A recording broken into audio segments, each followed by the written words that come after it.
Quiet on set. Speed. And action. I know it was you, Fredo. You broke my heart. You know how to whistle, don't you? You just put your lips together and blow. Welcome to the Foot and Friends on Film podcast, discussing everything about cinema. Now here's your host, Nick Baylor.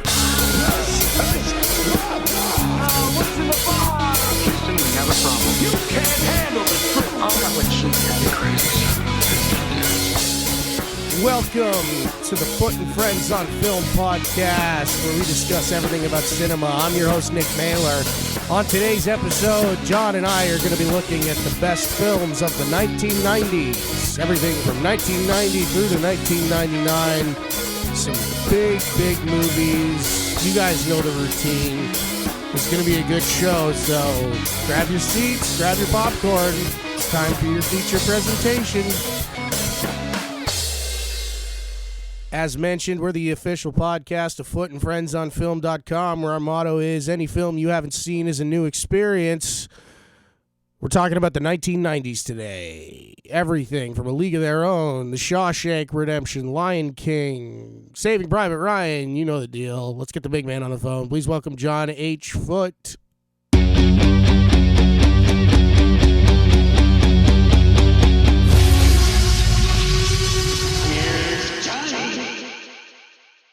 So we're here today to talk about the 1990s. Lots of good stuff to get to. Let's jump right in. We're going to start with Awakenings. Yeah, this was Penny Marshall's major film of the decade, really. She had been previously known as one half of the combination of Laverne and Shirley on television. Was a well-known character actress. She directed Jumpin' Jack Flash and Big in the late 80s, and in 1990 came out with this stunning film with Robin Williams and Robert De Niro. And Robin Williams plays a doctor in the Bronx based on Dr. Oliver Sacks, who managed to awaken a bunch of patients who'd been asleep for up to 30 years in comas. And one of them is played by Robert De Niro. And it's a really beautiful film. Williams' performance should have won the Academy Award for Best Actor. And De Niro is terrific as the man who comes out of a sleep of 30 years, and the whole world has changed. I mean, he was a child when he went into this coma, and he wakes up in 1969 at the height of the Cultural Revolution, and there's all these emotions that he never had before surging through him, and he's got to deal with them. It was nominated for Best Picture, Best Actor for Robert De Niro, and Screenplay, and criminally, Marshall wasn't nominated for Best Director, but one of the finest films of the decade. Our next movie also stars Robert De Niro. It's based on the book Wise Guy by Nicholas Pileggi, which is a true story as told by real-life gangster Henry Hill, who in the film is played by Ray Liotta, and this is Martin Scorsese's Goodfellas. Yeah, one of the best films of the decade. One of Scorsese's best films, arguably his best film, although I think he surpassed it. This was just a stunning achievement for Martin Scorsese. All the critics groups gave this the Best Picture, Best Director award, but of course he lost the Golden Globe and the Oscar to Dances with Wolves. To me, there's no comparison. Goodfellas moves at a breathtaking pace, and it's 2.5 hours long, but it just seems to never stop. And it's a journey through the life of a small town mafia guy played by Ray Liotta. He's a soldier in the mafia, as Donnie Brasco was in his film. And the performances in the film, from Robert De Niro to Paul Sorvino to Ray Liotta, Lorraine Bracco, and especially Joe Pesci, who's just a firebrand of a maniac character, Tommy DeVito, who's a psychopath in every way. And finally, the mob takes him out too, because he's just too much trouble and too dangerous for them. A masterpiece on every level. Easily should have won Best Picture and Director for Scorsese. Yeah, I completely agree. Having read the book, I mentioned this on a previous podcast, the testimony given by Henry Hill about Joe Pesci as Tommy DeVito, a fictionalized version of Tommy Two Guns DeSimone, was that he was about 95% accurate. The only differences being that the real life Tommy was a younger man and a much larger man and had a bit more of a temper, which is kind of fascinating to think about. When you consider how volcanic Joe Pesci was in that movie. I mean, to think of somebody with a worse temper, Jesus. Yeah. We mentioned Dances with Wolves. Let's talk about it. Yeah, Kevin Costner had achieved a degree of power by 1990, and his best friend, Jim Blake, wrote a book called Dances with Wolves that Costner optioned for a film. And there were a lot of potential problems with this movie. It needed to be 3 hours long.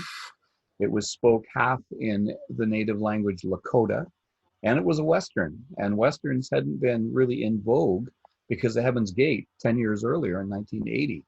Clint Eastwood had made Pale Rider in 1995. It had a degree of success, and Costner felt that he could make this successful. But there were so many things working against it. At one point, Variety dubbed this Kevin's Gate because they thought it was going to be a colossal failure. It opened in November of 1990 to rave reviews and solid box office. And it's just a brilliant film on every level. It's about a man who wants to see the wilderness, the prairies, before they're gone. And in doing so, becomes friends, is adopted into the tribe by a group of Lakota Indians. And Canadian actor Graham Greene plays Kicking Bird, who has the most noble profile I've ever seen. He is a brilliant, brilliant actor, a wonderful performance from him. The movie was nominated for 12 Academy Awards and it won 7, including director for Costner and Best Picture.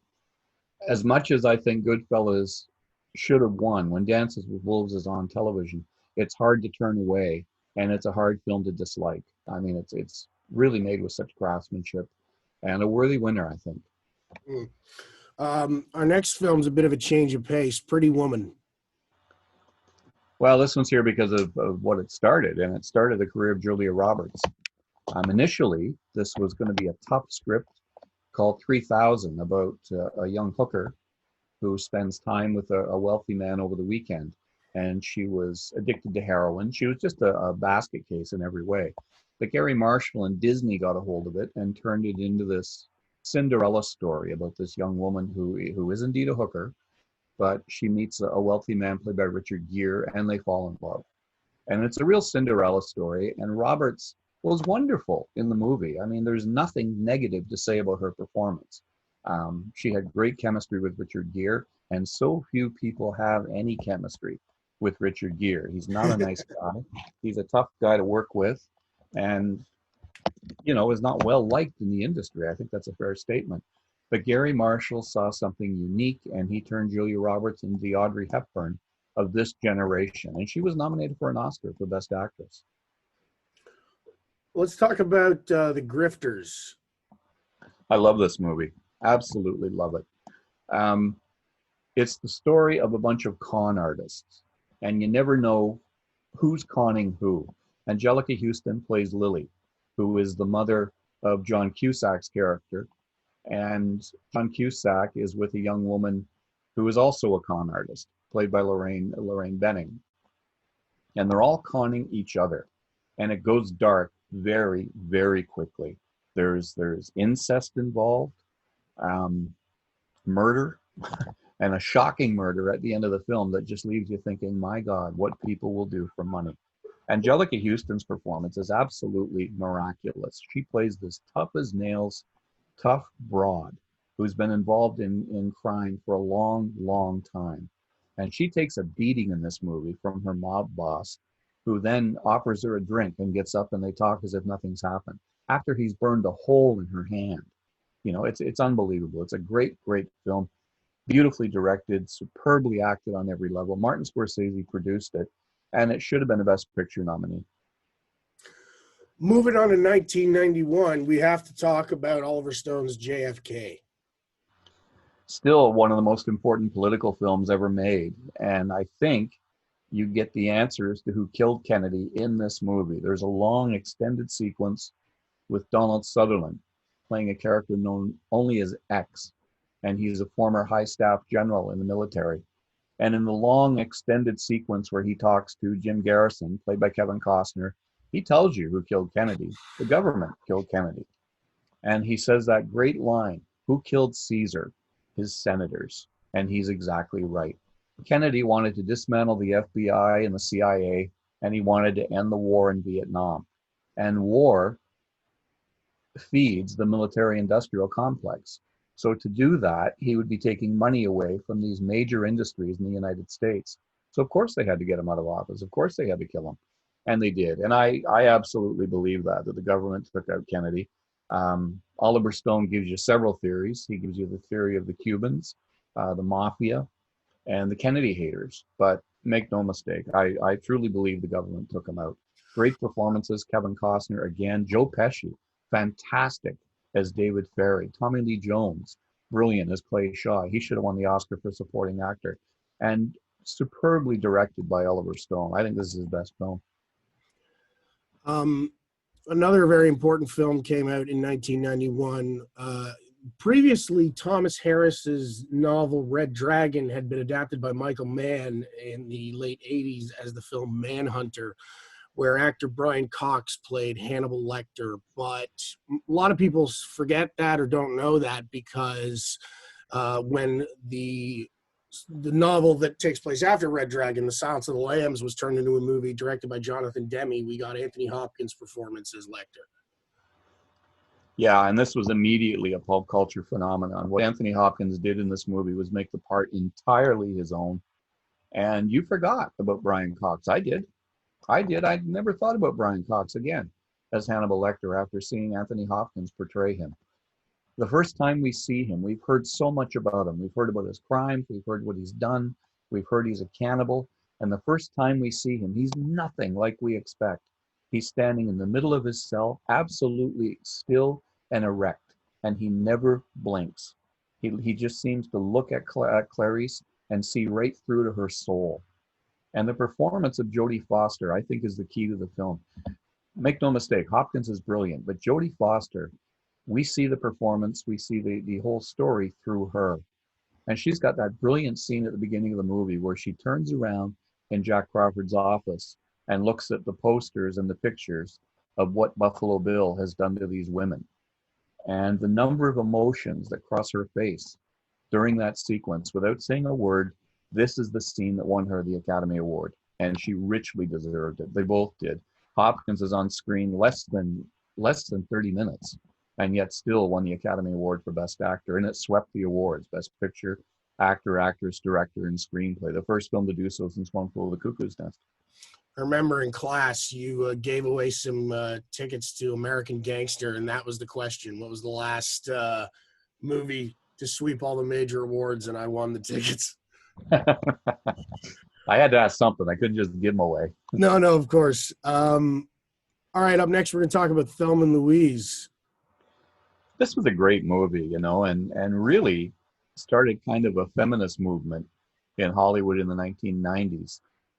It was written by Callie Khouri, a female screenwriter, directed by Ridley Scott, and starred Gina Davis and Susan Sarandon as two everyday women who go on a road trip and get themselves into a world of trouble.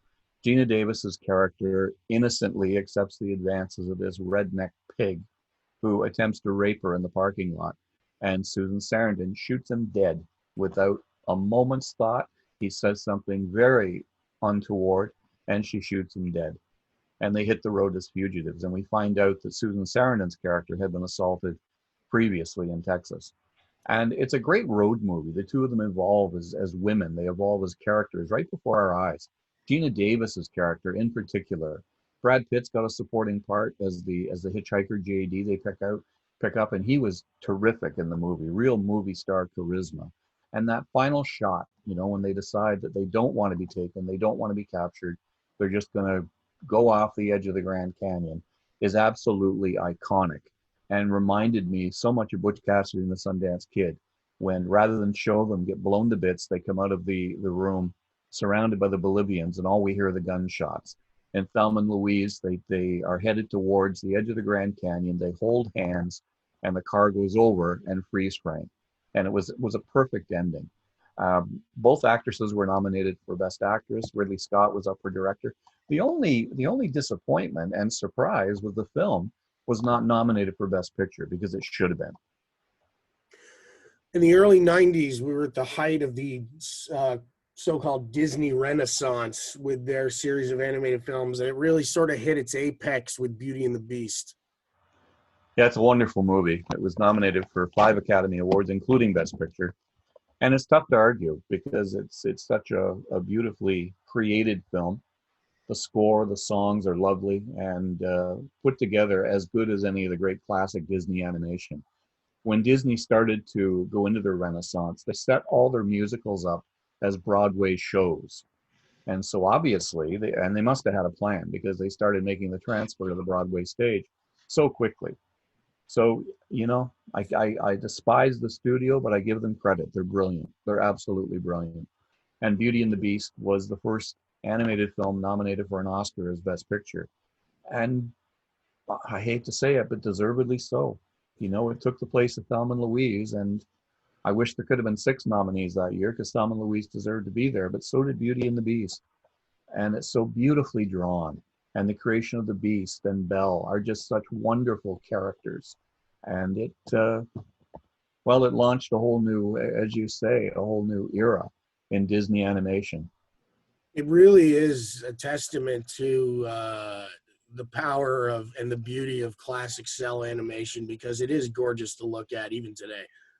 It is, and the characters are so beautifully voiced, and the actors that did the singing for them are perfect. The guy that did the voice of the Beast was a child actor in the 1970s, a kid named Robbie Benson, and his voice was distorted to sound rough and gruff like the Beast.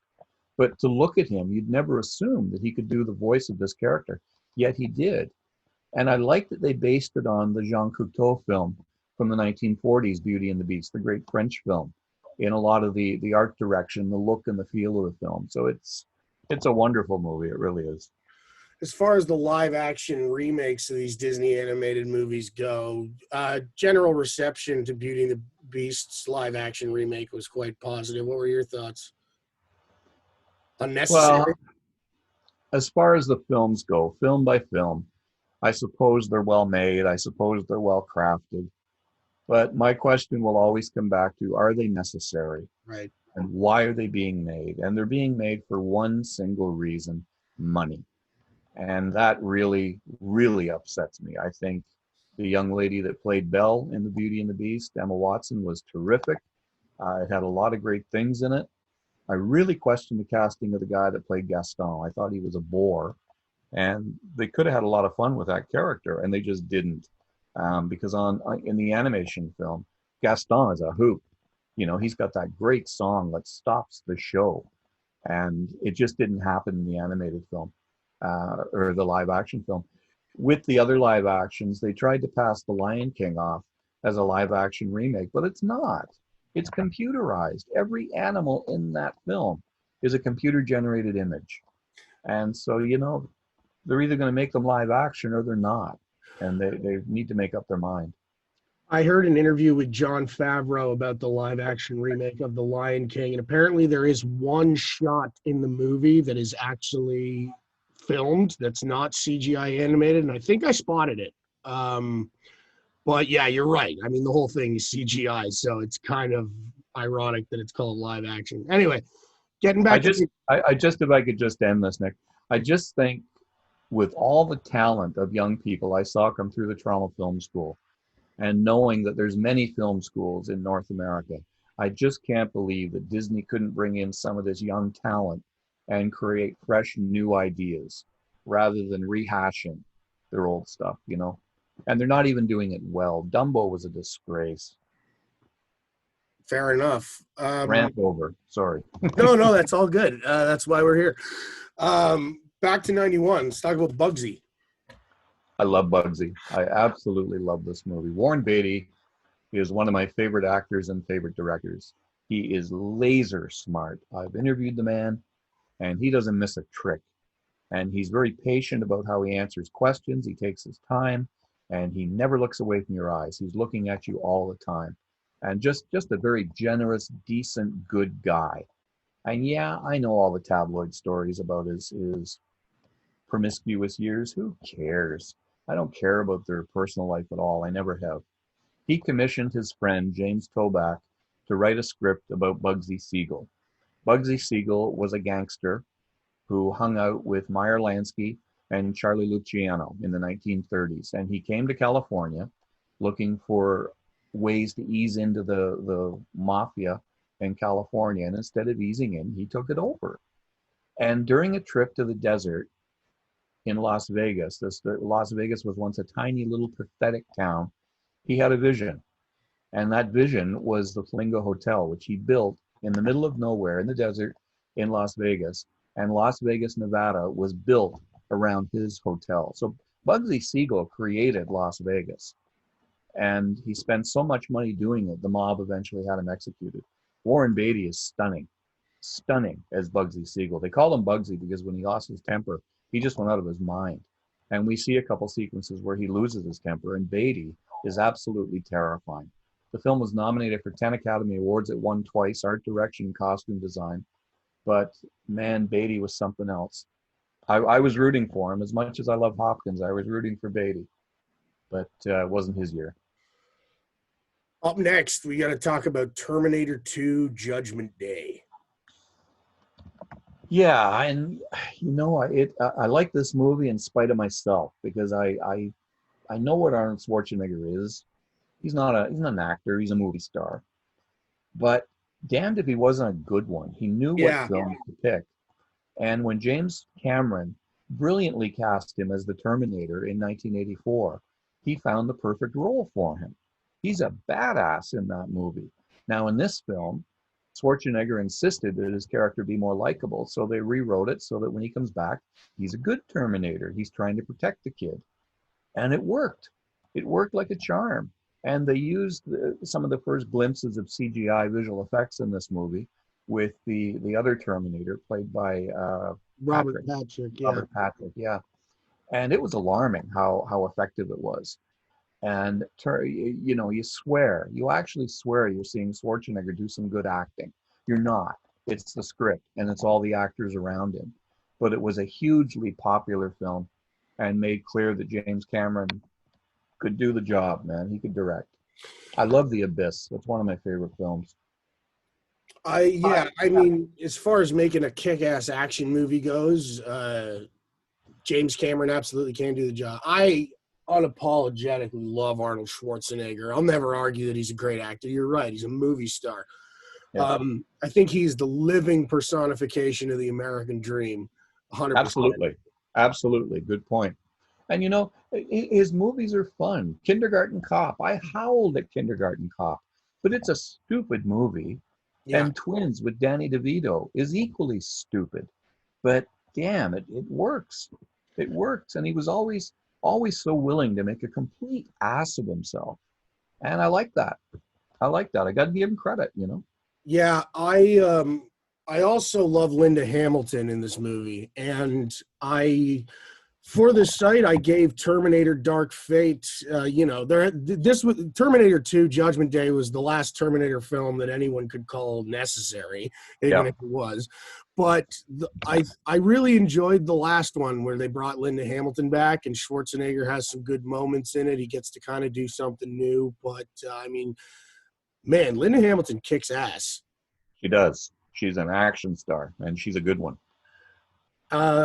It reminds me of, I remember, this was probably many years ago now, but someone had mentioned that they were going to do a female version of The Expendables, and immediately the internet exploded with people talking about how this was a stupid idea and blah, blah, blah. And I remember thinking to myself, is it a stupid idea? Well, maybe, but The Expendables was a stupid idea that they made work. And I'm thinking, if you're going to let Stallone and Schwarzenegger go up there and make Cialis and Viagra jokes for 3 movies, you telling me you can't find a bunch of badass women who you could get together to do one of these movies? I mean, think about it. If you got Linda Hamilton and Sigourney Weaver and Mila Jovovich, and like the list goes on and on and on and on. I just think it was stupid attitude to say that, oh, well, you know, that's a dumb idea. It's like, I would rather see the one with all the chicks doing it, to be honest. It's interesting. Most of the things that we call dumb ideas or that other people call dumb ideas work. Yeah. You know, everybody said sound would never catch on. Music in movies would never catch on. Chaplin would never speak. And it all came to pass. Absolutely. All right, moving on to 1992. Let's start off with a Western. I know you love your Westerns. Unforgiven.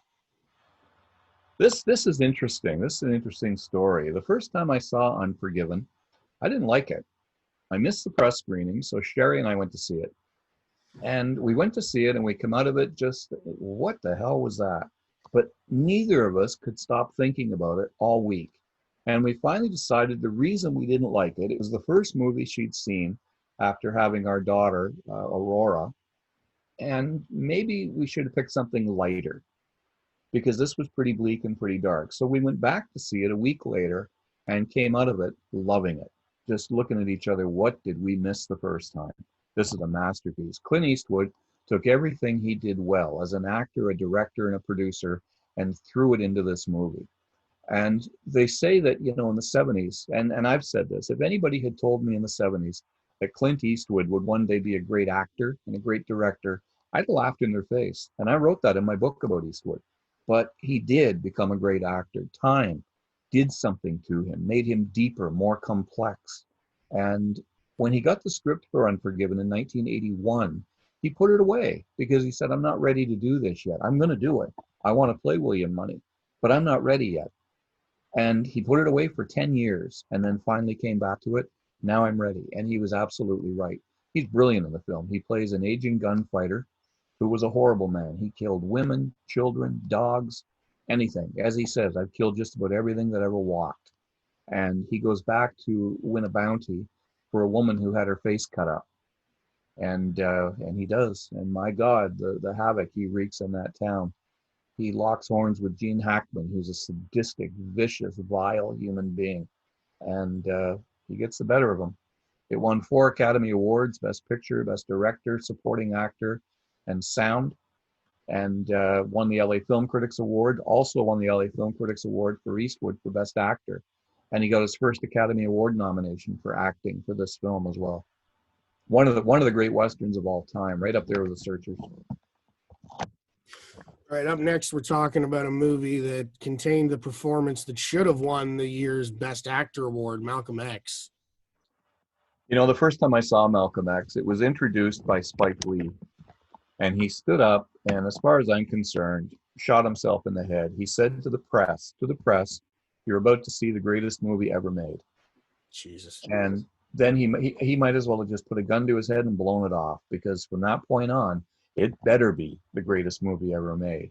And it wasn't. It was one of the greatest films of the year. And had he said that, I think the reaction to Malcolm X would have been very, very different. He'd been very vocal in the press about the fact Warner Brothers wouldn't pony up an extra $5 million for the budget to film some additional scenes. So he went to his friends. He went to Michael Jordan, Bill Cosby, Oprah Winfrey. They gave him the money happily. And much was made of why wouldn't Warner Brothers support a black filmmaker with a story about a black leader when they will throw money at Clint Eastwood to do whatever he wants. And it's a good point. But Spike always looked for racism and always shot his mouth off about it. And it probably impacted what audiences thought of Malcolm X. I loved it. I loved it then. I love it now. I think Denzel Washington is astonishing as Malcolm X. You watch footage of documentaries of Malcolm X and then watch this film, and you can't tell it apart. He's got the body language down. He's got the voice pattern down. And those eyes, those simmering, angry, seething eyes, he's got that. And yeah, you're right. He should have won the Academy Award for Best Actor. It's criminal that he didn't. They gave it to Al Pacino for Scent of a Woman. Jesus Christ. And they don't even nominate it for Best Picture or Best Director or cinematography or film editing. A real crime. A real crime. Our next film contains one of the most famous movie quotes of all time. There's no crying in baseball. A League of Their Own. There's no crying in baseball. Yeah. Again, Penny Marshall. And again, a beautiful film. Nostalgic, lovingly made, and based on a true story. In the 1940s, when the ball players were off fighting the war, they created the Women's Professional Baseball League. And it was 4 teams out of California who played each other. And it was successful for quite some time. And this is about the first year and the women that gathered to create the baseball league. And the man, Jimmy Dugan, a drunken, broken down baseball player played by Tom Hanks, who put together this winning team. Gina Davis is just brilliant in the movie. Gives a towering performance. I don't know why or how she wasn't nominated for an Oscar. It's one of the only times I've ever been able to stomach Rosie O'Donnell in anything. Madonna is fine in the movie. This is probably her best performance.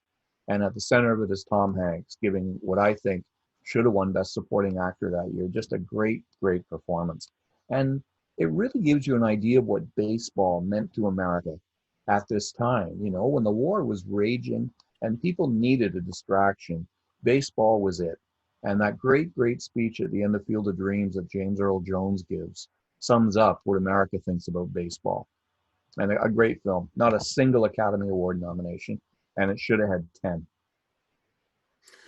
Next film, we talked about this on our Jack Nicholson podcast and on our Tom Cruise podcast, A Few Good Men. Yeah, I'll be brief on this because we have talked about it before. Rob Reiner adapted the stage play, Aaron Sorkin's play, and they put it to the screen with Nicholson as Jessup and Tom Cruise as the hotshot lawyer who knows, he just knows in his gut that Jessup is guilty, that he has ordered the code red, and he goes after him. And it's a real battle of wills between these two men to get the other to blink. And the courtroom scene between them, that final courtroom scene, if anybody ever tells me Tom Cruise can't act, I tell them, first of all, you're full of shit. And second of all, go watch this movie. Watch him go toe-to-toe with one of the very best of all time. And he holds his own. You know, it's a great film. Sadly, the Academy once again cheated a film directed by Rob Reiner out of Academy Award nominations. I think it got 3, and you know, best picture, supporting actor, and screenplay. Cruise could have been nominated here. Reiner should have been nominated here. Demi Moore could have been a supporting actress nominee. She was terrific in the film, and big success too, critically and box office, and just didn't get the attention it deserved.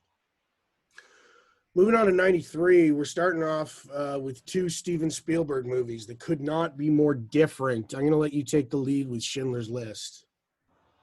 Well, he dominated the summer with Jurassic Park, which I know you want to talk about. When Schindler's List was finally screened for the press, I couldn't move after seeing the movie. And I'm not being dramatic. I'm not being anything other than honest. I sat there in my seat, stunned by what I'd seen. I couldn't believe Steven Spielberg had made that film. It's extraordinary. It is absolutely extraordinary. He was given the book and eventually did a trade-off with Martin Scorsese. And Scorsese believed somebody of the Jewish faith should direct Schindler's List. So Scorsese agreed, or Spielberg agreed he would do it. He cast Liam Neeson after auditioning Warren Beatty, Robert Duvall, and looking at just about every other actor in the business, Harrison Ford, Mel Gibson, they all wanted to play Oscar Schindler. He cast Liam Neeson. And he insisted it be made in black and white so that it would look like the footage that existed of the death camps then, and shot it in Europe. He didn't want to shoot it in sound stages in LA. When the film came out, I think the reverence surrounding it was something very special, but the realism with which the German Nazis and the SS murdered innocent men, women, and children, the realism of those scenes was absolutely stunning. And Spielberg didn't shy away from that. He showed it. And it was there constantly. The threat of death was there all the time for these people. And Oscar Schindler, for no real reason, other than he knew it was the wrong thing to do, persecute these people. So he did the right thing. He tried to protect the 1,100 Jews that worked for him. And he did. And he did. A lot of people complain Steven Spielberg found a way for the Holocaust to have a happy ending. How does the Holocaust ever have a happy ending? 6 million people died. So there's no happy ending. That this man had the courage to do what he did is a great, great thing. And I'm so pleased and proud of Steven Spielberg for having the courage to make the film. It was nominated for 12 Academy Awards. It won 7, including Best Picture and that long overdue Best Director award for Steven Spielberg. It's a masterpiece, a masterpiece. It is. I've only watched it start to finish once. It's a movie you experience. It's not something that, you know what I mean? Like, it's not something you watch. Yeah. I do. Sherry and I looked at each other when it was over, and we were both weeping. That scene where he breaks down at the end, it just tore our souls out. Mm-hmm. And there were lots of moments like that all through the film. You know, she took my hand partway through it and never let go. It was just staggering. Yeah, and a testament to the versatility of Steven Spielberg was the fact that he had two movies out this year that were so just diametrically opposed in style and substance and everything. And of course, you mentioned how he dominated the summer with Jurassic Park, which was based on a novel of the same name. I'm literally holding the book in my hand right now. I have it by my desk, by Michael Crichton, about genetic engineering bringing dinosaurs back to life. Steven Spielberg was quoted as saying he was really just trying to make a good sequel to Jaws on land with the idea of a creature-driven film. Now, the biggest thing, obviously, was bringing the dinosaurs to life, how they were going to do it. Stan Winston Studios made some incredible animatronics for this, including basically a full-size Tyrannosaurus Rex, which was used for a lot of shots. Originally, they were going to use a technology known as Go Motion, which is an advanced form of stop-motion animation that incorporates sort of this blur effect, and it was sort of the cutting edge thing to do at the time. But eventually someone came to Spielberg from Industrial Light and Magic and talked to him about CGI and showed him some renderings of what it was capable of. And finally he saw a shot of a CGI dinosaur in full daylight. And that's when he went to the guys who were going to do the Go Motion stuff and showed it to him. And the joke in the film where it's like, I think you're out of business, don't you mean extinct? It came from that because the technology had been replaced. And I remember seeing this movie all of 7 years old. And it's the single most awe-inspiring moment in my personal cinematic history, is when they roll up in the Jeeps and Laura Dern is inspecting the leaf and they all turn their heads and you see this giant Brachiosaurus eating from the treetops. And that brilliant John Williams theme music swells in, and my mind was just blown. I was like, anything is possible. Yeah, it was quite something to see, and it it knocked people out. And not only that Brachiosaurus scene, but the T-Rex chasing the Jeep. Yeah. Jeff Goldblum sitting in the back, you must go faster, which he repeated actually in Independence Day a few years later. Yeah. But also the creation of the Velociraptors, a smaller but equally lethal dinosaur that people didn't know much about. And it was a massive hit, and it was expected to be a massive hit. And Spielberg dominated the Oscars that year. He won 7 for Schindler's List and another 3 for Jurassic Park, visual effects and both of the sound awards. And 93 was very much his year. Moving on, let's talk about The Piano. Another movie I love, directed and written by Jane Campion, a New Zealander who is one of the most gifted directors alive. And with The Piano, she had written this story with Sigourney Weaver in mind. And Weaver went back and forth on whether she wanted to do it, but one actress in Hollywood wanted to do it, and that was Holly Hunter. And she tracked Campion down, finally chasing after her in a London hotel, saying, just talk to me. And she sat down, they had dinner, and Holly Hunter spoke in a Scottish accent the whole time. And the big reason Campion didn't want to cast her was she didn't think that she could shake the Texas twang that Holly Hunter famously has. But she did. And in most of the movie, she's mute anyway, but she narrates it. She says at the beginning, the voice you hear is the voice in my mind. It's about a mail order bride who is shipped from Scotland with her daughter to New Zealand. And she's taken in by this horrific man. He's quite a brute, played by Sam Neill, but falls in love with his foreman, played by Harvey Keitel. And it's a very erotic, very interesting love story, superbly acted by Holly Hunter. She gives one of the great silent performances ever given. I mean, she recalls Mary Pickford and all the great silent screen actresses with this performance. And also Anna Paquin, little Anna Paquin, who is doing the voice of her mother and her own dialogue throughout the movie. It's superbly shot. The music is spectacular. The direction is sublime. And the performances, Holly Hunter famously won every acting award available to her that year. as did Anna Paquin for supporting actress. It's a work of art. Up next, we're going to talk about one of my stepdad's favorite movies, Jim Sheridan's In the Name of the Father. Yeah, brilliant movie. Absolutely brilliant movie. Daniel Day-Lewis had two films in release in 1993, Martin Scorsese's The Age of Innocence and In the Name of the Father, which was based on a true story about two men, father and son, who were accused of a bombing that they did not do. And they maintained their innocence constantly, but the son's behavior constantly led authorities to think he was lying. And only when he realizes how steadfast his father is in jail and that they're never going to beat him down does the boy realize, I got to shape up and help this guy. Day-Lewis, as always, is incredible. And a new actor, Pete Postlethwaite, who'd been on the stage in Dublin for years, was cast in the film and was terrific as the father. Was nominated for 5 Academy Awards, but in fairness, nothing else had a chance this year in the light of Schindler's List. But it's a very powerful movie. And Daniel Day-Lewis, again, knocks it out of the park. Yeah.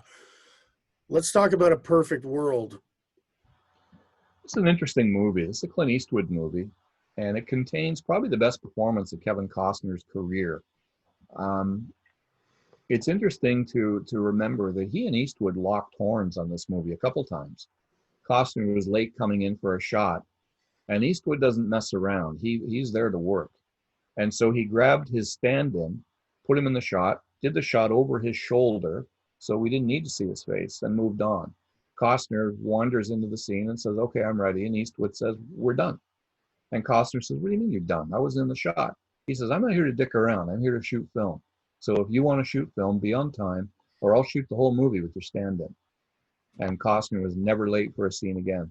And he kind of smiled when Eastwood did that and said, okay, we're clear now who's boss. And he proceeded to give a brilliant performance under Eastwood's direction. He plays an escaped convict who takes a liking to a little boy that they've kidnapped. This kid, took him out of a house during Halloween. And it's a really interesting surrogate father story between he and the boy. He protects the boy at every opportunity, killing his partner when he suspects the partner might be preparing to molest the boy. And it's Costner's movie. He owns this movie. And I'm very surprised he wasn't nominated for an Oscar. It's the best thing he's ever done. Moving on to a colossal year in film, 1994. I can hear Dick Dale's Miserlou guitar riff in my head. Let's just jump right in with Pulp Fiction. Yeah, we talked about this during our Tarantino broadcast. Pulp Fiction changed everything for independent cinema. It changed everything in John Travolta's life, Bruce Willis's life. Everyone associated with this movie had a staggering life change. Even the monster Harvey Weinstein. Based on an original script by Quentin Tarantino and Roger Avery, and directed by Tarantino. It is a noir, but it's a modern noir set in the world of crime with a kaleidoscope of characters who all eventually, their stories intertwine and they have something to do with each other. It's told in a broken narrative, so you have to pay attention because time isn't unfolding in a linear way. And that's what I liked about it. One of the major characters, a beloved actor, is murdered halfway through the film. And you think, oh, shit, he's gone.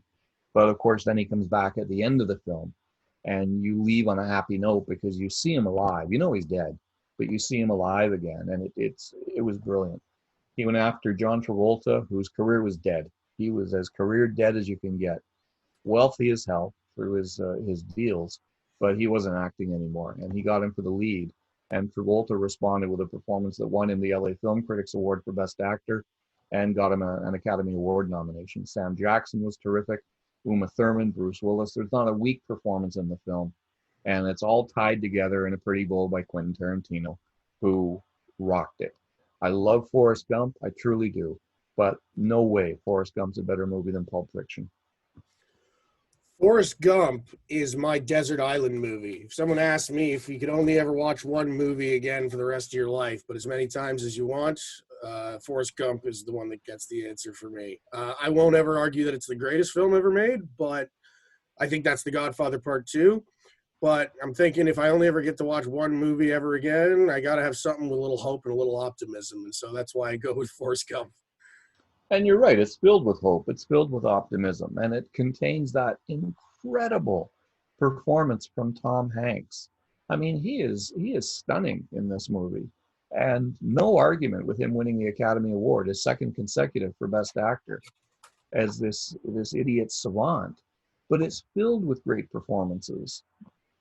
You know, Lieutenant Dan is spectacular. Sally Field is terrific. Robin Wright is excellent. McKelty Williams, who is on television right now in Justified, is terrific. There's not a bad performance in it. And the opening of the film, we see a leaf, or a feather, I'm sorry, blowing through the air. That's Forrest. That whole metaphor is Forrest Gump. He's just kind of stumbling through history. And we watch it and we're mesmerized. Bob Zemeckis directed the movie, and he used cutting-edge visual effects to place Tom Hanks in scenes with Richard Nixon, Johnson, Kennedy, all of these great icons of the 20th century. And it's a wonderful movie. It's a hard movie to dislike. And I get that a lot of critics are angry that it won Best Picture, but live with it. It did. A lot worse films have won the Oscar for Best Picture, and you could do a lot worse than Forrest Gump.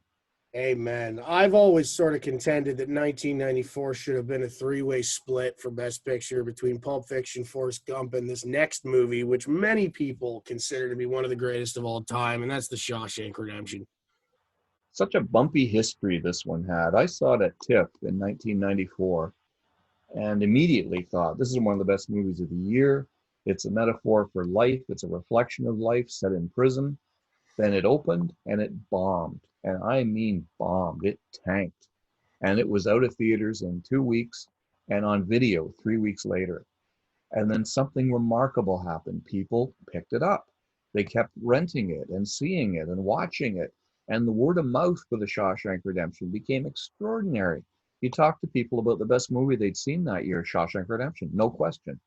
So they re-released it in January of 1995, hoping it might get some Academy Award nominations, and it did. It got 7, including Best Picture and Best Actor for Morgan Freeman.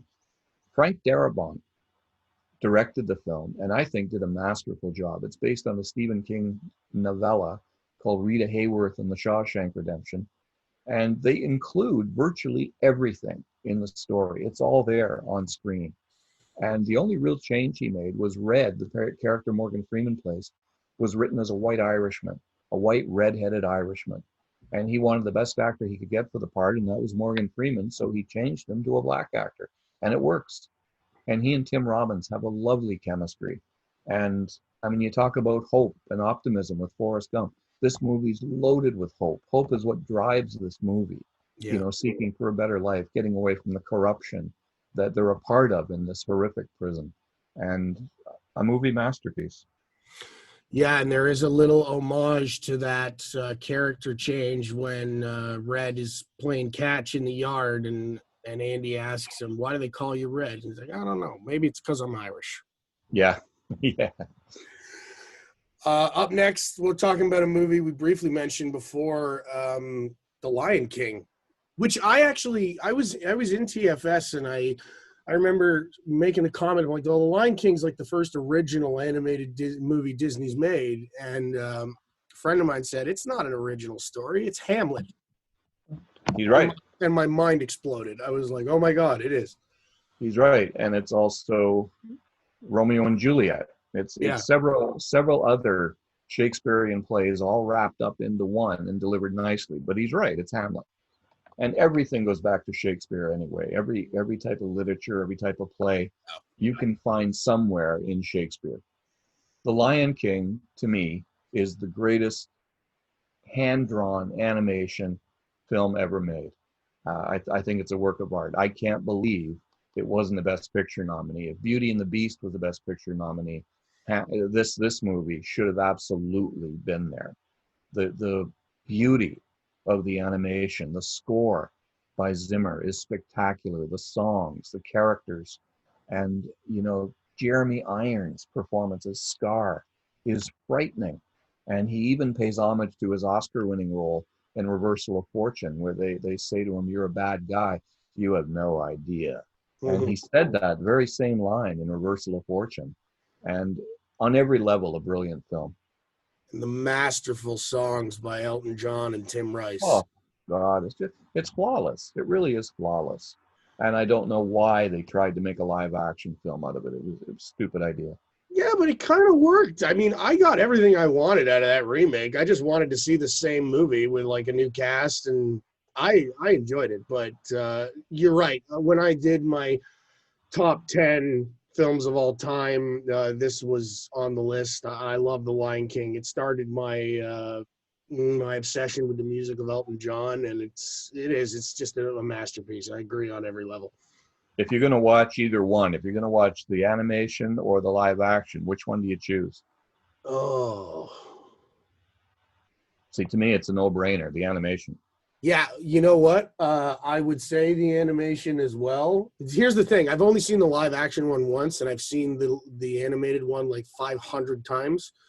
But so I'm kind of curious to see the live action one again. But this is a silly answer, but I can't, because I have an adorable little Jack Russell Terrier who freaks the hell out when he sees animals on TV.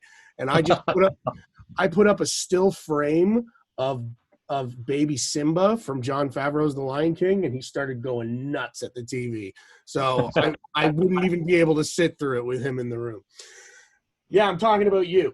He's looking at me right now. All right, moving on. We also mentioned this on our Tarantino show, Natural Born Killers. Again, a masterful film directed by Oliver Stone, based on a screenplay and an idea from Quentin Tarantino. And this deals with the celebrity of serial killers or outlaws or criminals in the news.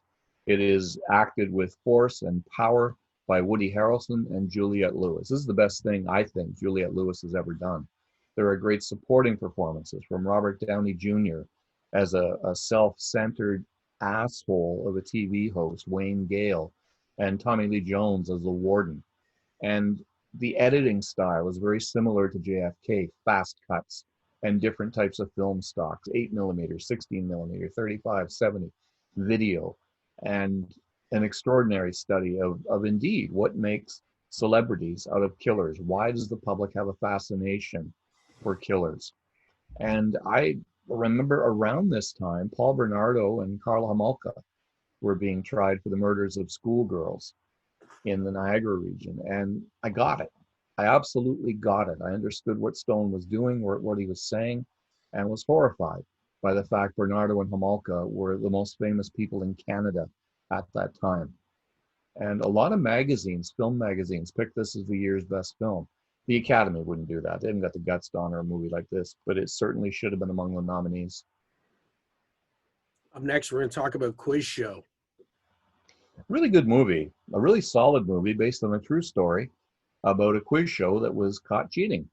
They had a Jewish guy on the show, not a particularly attractive man, played by John Turturro, who was told to lose. They had a young guy played by Ralph Fiennes, who was a better looking guy and had all kinds of TV charisma, and they wanted him to win. So they gave him the answers, and Herb lost. And the question he lost on was so stupid. And even he told them, how would I not know the answer to this? I'm from this area. But it was an interesting look at television in the 1950s, and an even more interesting look at how we perceive people on TV. Richard Nixon lost the 1960 election because of television, because of what he looked like on TV and what JFK looked like. John Kennedy came across as this young god, and Richard Nixon was swarthy and sweaty and just didn't work. And in this film, Ralph Fiennes comes across like that Greek god, a good-looking guy, great smile, smart, a member of the Van Doren family. And Herb is a sweaty Jewish guy, kind of messy, kind of rumpled, not your typical winner. Robert Redford directed the film, and it won the New York Film Critics Award for Best Picture in 1997. Tarantino won all the directing awards.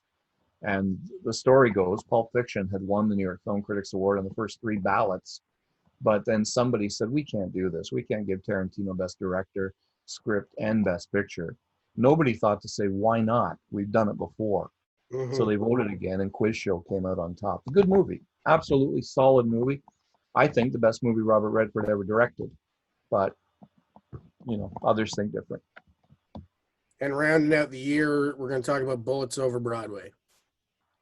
I think this is one of Woody Allen's best films, certainly his best film through the 80s and the 90s. It's a farce set in the world of theater in New York in the 1920s. And this young playwright has written a play that he wants to direct. And the only way his agent can get the thing funded is from mob money. And the mob insists that the gangster's girlfriend, Olive, have a part in the play. She can't act. She's a screeching maniac harpy who destroys every scene she's in. And the mobster also sends his bodyguard, Cheech, to look after Olive, to make sure nothing happens, to make sure she's treated properly. And Cheech turns out to be a great, I won't say writer because he doesn't write, but he observes human behavior and has a real eye for dialogue and an ear for dialogue. And he helps David make his play better. John Cusack plays David, but the performance in this movie to watch, and I think it's one of the greatest performances ever put on film, is Diane Wiest as Helen Sinclair, this vain, aging actress who manipulates, seduces, and tortures David into rewriting the play for her advantage in every way.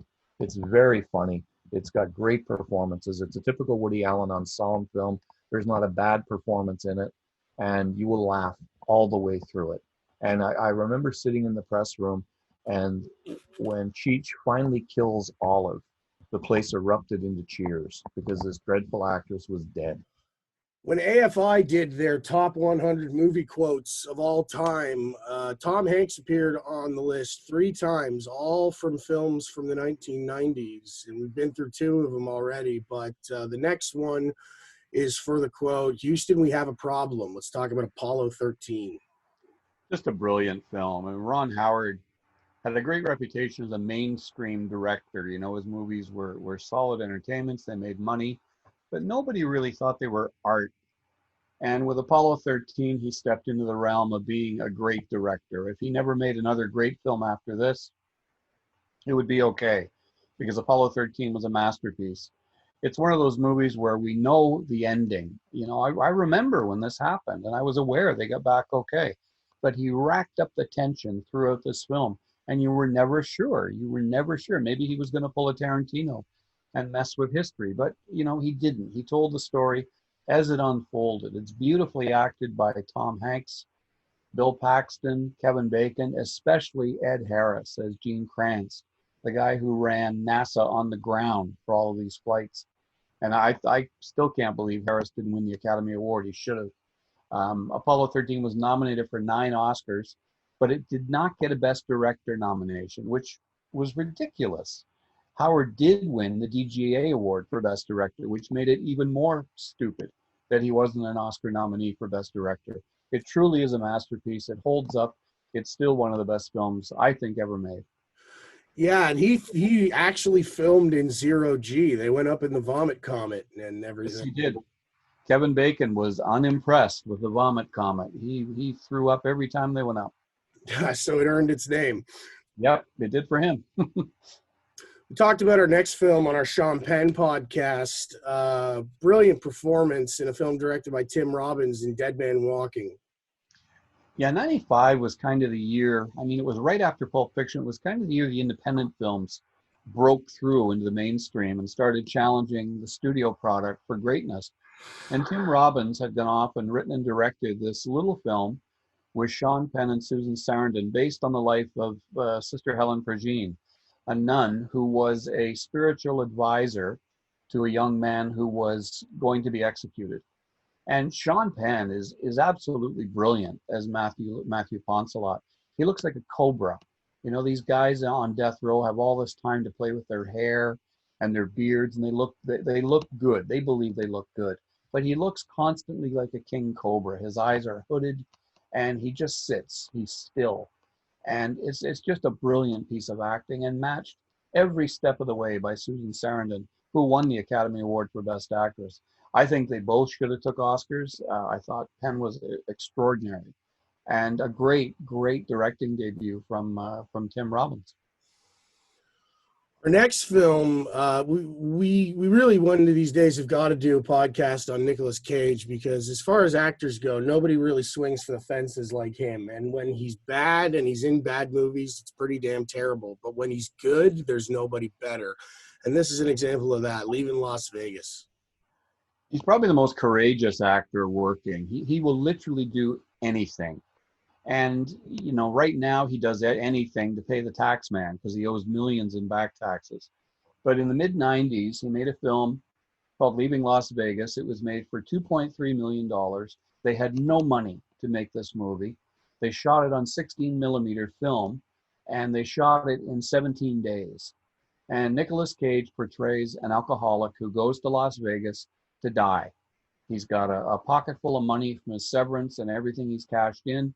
And he literally tells everybody, my plan is to drink myself to death. And that's what he does. He sets out to do that.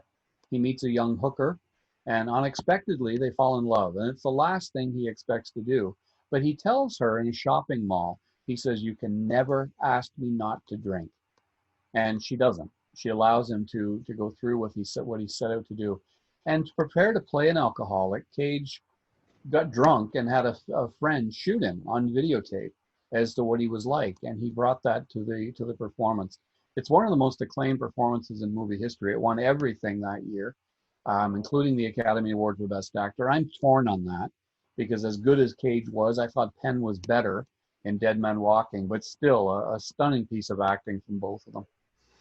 Yeah, and I'm over 4 years now without a drink, recovering alcoholic, and I can say, having lived it and experienced it, the accuracy is haunting, and it's still a very, very tough watch, but an absolutely masterful performance. It is a tough watch. It's tough to see somebody destroy themselves like that and do it with such purpose. You know, those last scenes they have together are just devastating. Our next film, something on a bit of a brighter note, who'd have known the legacy that would follow from this very, very ambitious computer animated film by a little studio called Pixar Animation. In 1995, we got Toy Story. Yeah, you could feel history being made as Toy Story played out in front of you. It was created entirely in a computer and revolutionized animation forevermore. And Disney got on board immediately, buying Pixar, or absorbing Pixar, however they do things over at that horror show of a place. And Pixar Disney began cranking out computer animated films, all of them seemingly brilliant. The only few that I haven't cared for have been the Cars film. But Toy Story, beautifully voiced by Tom Hanks, Tim Allen, and a host of great character actors, is a real great study of friendship and loyalty, the toys' loyalty to their child, in this case, Andy. And you're right, it did become a franchise, and the story evolved naturally and beautifully. It just unfolded. And Andy did grow up and let go of the toys, and the toys each find different ways to cope and survive. And it all started with his very first one, and it was a massive success critically and at the box office. And, you know, as I say, we watched history being made with this film. And it's amazing. You look at these Pixar films, they're almost a shoo-in to win the Oscar for Best Animated Feature. And Toy Story has had 3 sequels, and all of them really surprisingly good. I mean, I've been close to, if not brought to tears in some of the moments in Toy Story 3 and even Toy Story 4. I mean, Toy Story 3 really was the end of Andy's story, and then they pushed it one further with Toy Story 4, and they kind of gave closure to Woody's story. Yeah, Toy Story 3 brought me to tears. When the toys were about to die, it was stunning. They reach over and hold each other's hands, and you realize, I'm weeping, and I'm weeping for a cartoon. Yeah, know? and it's they humanize them so much. Yeah, and like you said, a slew of great character actors have provided voices, and that's become the norm for Pixar movies, and they show no signs of stopping. No, they do great work. Next film, brilliant thriller directed by David Fincher with some real iconic moments and brilliant performances, Seven. It's a really unsettling movie, and You know, the murder scenes are all horrifying when you think back on them. And Brad Pitt and Morgan Freeman have a wonderful chemistry with each other. They do terrific work. And then the last third of the movie is utterly dominated by Kevin Spacey as John Doe, the killer, who walks into the police station, gives himself up, and then proceeds to unleash greater horrors than he already has. What he does to Brad Pitt is absolutely vicious. And the look on Morgan Freeman's face when he opens that box, and everyone knows what's in the box now, is mind-boggling. It was such a dark, vicious film that completely explores evil. Audiences weren't sure what to make of it. Critics loved it. And it really launched David Fincher into the stratosphere as a film director. He'd stumbled with Alien 3, which I liked. I thought Alien 3 was okay. But other critics sure didn't, man. They killed it. But he came back with this one and has done great work since. Probably climaxing with The Social Network in 2010. Yeah, the famous box scene. You hear I sample the audio in our theme music at the beginning of the show. The what's in the box when the reality is being relayed to Brad Pitt's character. It's a magnificent piece of acting that Brad Pitt gives. He goes through all the stages of grief. Yep. In just a matter of moments, and although it is dark and vicious, I find this film endlessly rewatchable. It is rewatchable in every way because even though you've probably seen it 3 or 4 times, you know, you always see something different and it always surprises you, you know, and it's usually Spacey and Pitt who surprise me. Morgan Freeman you expect to be rock solid, and he is. But this was the one that really said to audiences, Brad Pitt's the real deal. And good for him. Good for him. Yeah, and another interesting element of the movie that I find sort of fascinating and part of its appeal is that it takes place in an unidentified American city. You're never really sure where it's supposed to be. It's just supposed to be, you know, is it New York? Is it LA? We don't know, but it's always raining, and it's, you know, It is somewhere close to the desert, though. We know that. Yeah. So probably California, but you're right. You never know. Up next, we're going to talk about a brilliant film from director Clint Eastwood, The Bridges of Madison County. Yeah, this one holds a special place in my heart for several reasons. Nobody thought this movie should be made. The book was a piece of tripe. And even Meryl Streep, when she heard that they wanted her for the film, she laughed. She said, they got to be kidding. She read the script, she talked to Clint Eastwood, and she said, I'm in. They had looked at several actresses to play Francesca, Sigourney Weaver, Jessica Lange, and Clint Eastwood said, why aren't we just calling the best there is? So he called Meryl Streep, and within 2 hours, she'd agreed to be in the film. And Eastwood took a huge risk himself by casting himself as Kincaid, the photographer, National Geographic photographer, who meets her in Iowa, and they become lovers over a weekend. They're soulmates. They're meant to be together. And yet, at the end of it, they can't be. She stays loyal to her husband, to her children, and remains there, even though she knows she should go with David. And while I was watching it, I wonder how many women had been in that position. You know, they married, they had children, and then they meet the love of their life, the absolute love of their life. And do they grab that door handle and open it, or do they stay? And it really posed an interesting question. Eastwood is absolutely brilliant in the film, and he goes toe-to-toe with the best there is. And this is one of Meryl Streep's finest performances.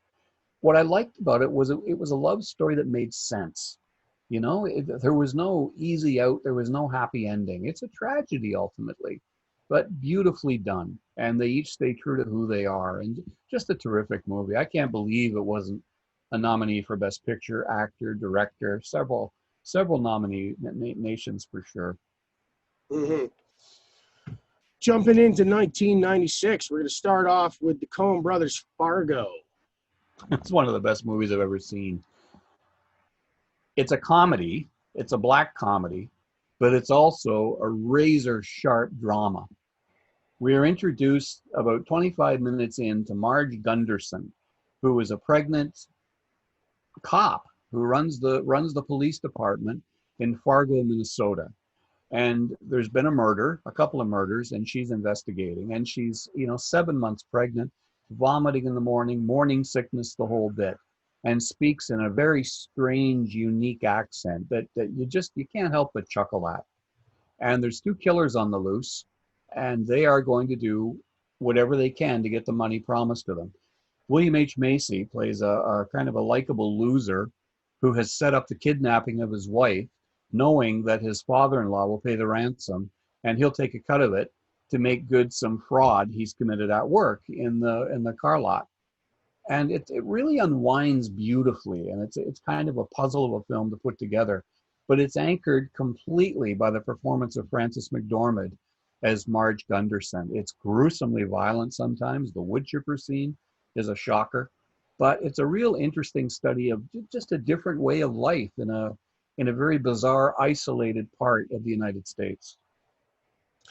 I did a musical one year called Suds. It was a jukebox musical of 60s music, and I played a character named Johnny Angel, who wore a velvet blue tuxedo and who was an angel. But for the first third of the show, I'm disguised as this old lady, sort of Mrs. Doubtfire type thing, and the dialogue suggested that I was from Minnesota, and so my voice was completely based on Frances McDormand from Fargo. Starch in the shorts, please, and all that sort of stuff. And you're right, the accent is just something you can't help but chuckle at, and it's present all through the movie. But yeah, great performances across the board. I mean, the Coen brothers, what do you expect? Well, this is the movie that really launched them into the upper echelon of Hollywood filmmakers. 6 Academy Award nominations, Best Picture. McDormand won Best Actress. Bill Macy, this was his big breakthrough. So it was a watershed movie and a really solid independent film. This was the year the independents dominated the Oscars and kicked ass at the Oscars, quite frankly. Talked about our next film on our Tom Cruise podcast. One of his greatest performances, an absolutely wonderful film, Jerry Maguire. Yeah, Cameron Crowe hit it out of the ballpark with this one. I don't think it's his best film. I think Almost Famous is a better film, but I think Jerry Maguire is the ultimate Tom Cruise performance. He is spectacular in this movie, and I think we covered this enough on our Tom Cruise show. He should have won the Oscar for Jerry Maguire. It's a shame he didn't, because he absolutely deserved it, and I don't think he'll get a chance like this again. A great love story, beautifully acted by the entire cast. Cuba Gooding Jr. won the Oscar for supporting actor and famously gave one of the great speeches of all time. And it also introduced us to Renee Zellweger. So it's a terrific movie. Yeah, be sure to check out our podcast, Cruising for Cruise. We did an entire show on Tom Cruise where we discussed Jerry Maguire at length. Moving on, let's talk about The Crucible. All year in 1996, 20th Century Fox was advertising The Crucible. And in the fall of 96, it landed the cover of Entertainment Weekly for their annual fall preview. And that's a big deal. That was a very coveted cover on a magazine. It was in the New York Times as the biggest movie of the year. And everybody in Hollywood was saying The Crucible will probably get nominated for every single Academy Award there is. And I saw the press screening in early December, was knocked out by it, and immediately thought, this is the best movie of the year. And then nothing. 20th Century Fox absolutely dropped the ball on this movie. They released it in New York and LA and Toronto, and then gradually rolled it out into bigger theaters. But any momentum it had was gone. It had lost all its steam. Daniel Day-Lewis finished second in the New York Film Critics balloting for Best Actor. And he plays John Proctor, one of the greatest roles in the English language. This is Arthur Miller's masterpiece about the Salem witch trials, which was an allegory for McCarthyism in the 1950s. And I mean, what a cast. What an incredible cast. Winona Ryder. Oh, just, where do you go? Joan Allen is in this film. The great Daniel Day-Lewis, Rob Campbell. A masterpiece on every level, written by Arthur Miller, who gets nominated for an Oscar and then loses for his screen adaptation. I've never seen a movie so shabbily treated as this was, and it certainly deserved better. Let's talk about Danny Boyle's Trainspotting. I love this movie. It's a movie about heroin addiction that makes no judgment. Heroin is great when you're on it, you have a ball, but it's terrible when you're trying to come off. It's about a group of heroin addicts in Scotland, and they're off and on, off and on, off and on, all through the movie. And again, it makes no judgment of them. It made stars of Ewan McGregor and Robert Carlyle. It made a star director of Danny Boyle, who just infused it with such energy from the very beginning of the film. You know, there's a drum beat, and then we cut to a guy running, and music, music, music all the way through. There's a great shot inside the needle as the plunger is being pushed down, and it looks like a toilet flushing going into this guy's veins. It's an extraordinary metaphor. It's funny, it's dramatic, it's intense, and ultimately it's overpowering. I saw this with the critics and immediately told Sherry, we're going out Friday night, we're going to see this movie. And I took her to see it. We watched it once, and she was so enthralled with it. She said, can we see this again? And we sat and watched it a third time for me. Blown away by it. This was the best film of the year, I thought. It's a great movie, and it inspired a lot of people to try and fail to do Scottish accents, I remember. I have a tough time watching people. I don't do well with needles. I never have. And so it's a tough watch. And that scene of the baby crawling on the ceiling will send chills up your spine. Well, it's meant to be, you know, it makes no judgment about heroin, but everybody knows what heroin addiction is.